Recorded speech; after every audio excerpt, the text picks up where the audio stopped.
ત્રણ ચોર ચોરી કરવાનું કામ કરતા તે દિવસના જોઈ લે એટલે રાત્રે ચોરી કરી આવે. એક દિવસ એક ગરીબ માણસના ઘરે ચોરી કરવાનું નક્કી કરાયું. કારણ કે તેમના ઘરે છોકરીના લગ્ન હતા એટલે તે ચોરને એમ લાગી રહ્યું કે તેના ઘરે પૈસા ઘણા હશે એટલે રાત્રે ચોરી કરવા ગયા. જ્યારે તે ઘરે પહોંચીને તે ધીમેથી કંચાવ દે છે. કોઈ જાગતો તો નથી. ત્યારે તેનો અવાજ આવે છે. અંદર કોઈ વાતો કરે છે. તે દીકરી અને પોતાના બાપુને વાત કરે છે કે બાપુ, તમે મારા લગ્ન તો નક્કી કરી લીધા, પણ આપની પાસે પૈસા તો છે નહીં, તો શું કરશું? એ બધી વાતો પેલા ચોર સાંભળે છે. ચોર સ્થિર થઈ ગયો. તેમની ચોરીની યોજના જે લાલચ અને ભૂખ પર આધારિત તે એક ગરીબ પિતા અને તેની દીકરી નિરાશાની વાતો સાંભળી મળવામાં ઓગળી ગઈ. દીકરીને બાપની વાતચીત. દીકરી કહે, બાપુ, લગ્નની તારીખ તો નક્કી થઈ ગઈ છે, પણ તમે માંડવ બેસાડશો કેવી રીતે? આપણી પાસે તો ઘોડી પણ નથી. સામેવાળાને શું જવાબ આપશું? પિતા કહે, બેટા, તું ચિંતા ન કર, તારા બાપ હજી જીવે છે. હું ક્યાંથી તો વ્યવસ્થા કરીશ.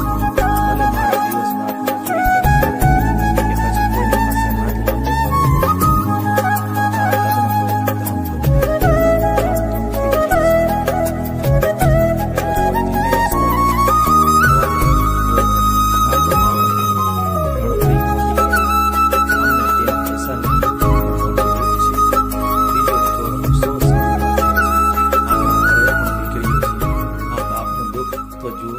આપણે શું કરવા આવ્યા? બીજો ચોર ખમકી ગયેલા અવાજે બોલે છે, આપણે ચોરી કરીને આ બાપનું હૃદય તોડી નાખીશું. તેનાથી મોટું અપરાધ બીજું કોઈ નહીં. ચોરીના બદલે મદદ કરવાનો નિર્ણય નાખ્યો. તે ત્રણેય ચોર જેઓ ચોરી કરવા આવ્યા હતા તેઓ કોઈ લૂંટારા નહીં પણ સહાયક બનવાનું નક્કી કરે છે. નિર્ણય લે છે. ત્રણેય ચોર ત્યાંથી ચૂપચાપ પાછા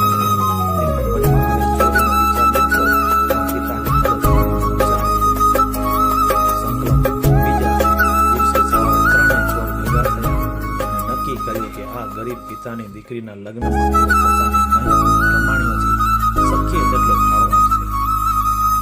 તેમણે ચોરીના બદલે મહેનત કરીને કમાયેલા પૈસા પોતાના ઘરે રહેલું થોડું સોનું, ચાંદી અને અન્ય જરૂરી વસ્તુ ભેગી કરી.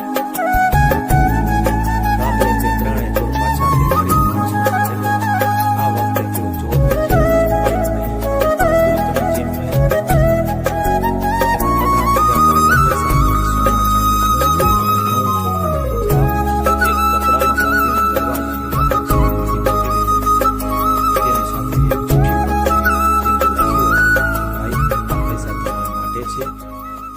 આને કોઈ ચોરીના પૈસા ના સમજજો. આ ઈશ્વરનો આશીર્વાદ છે. તમારી દીકરીના લગ્ન ધામધૂમથી કરજો. તમારે કોઈની સામે હાથ લંબાવવાની જરૂર નથી. આ કામ ગુપ્ત રહે એ જ અમારી વિનંતી છે. ચોરે પાછું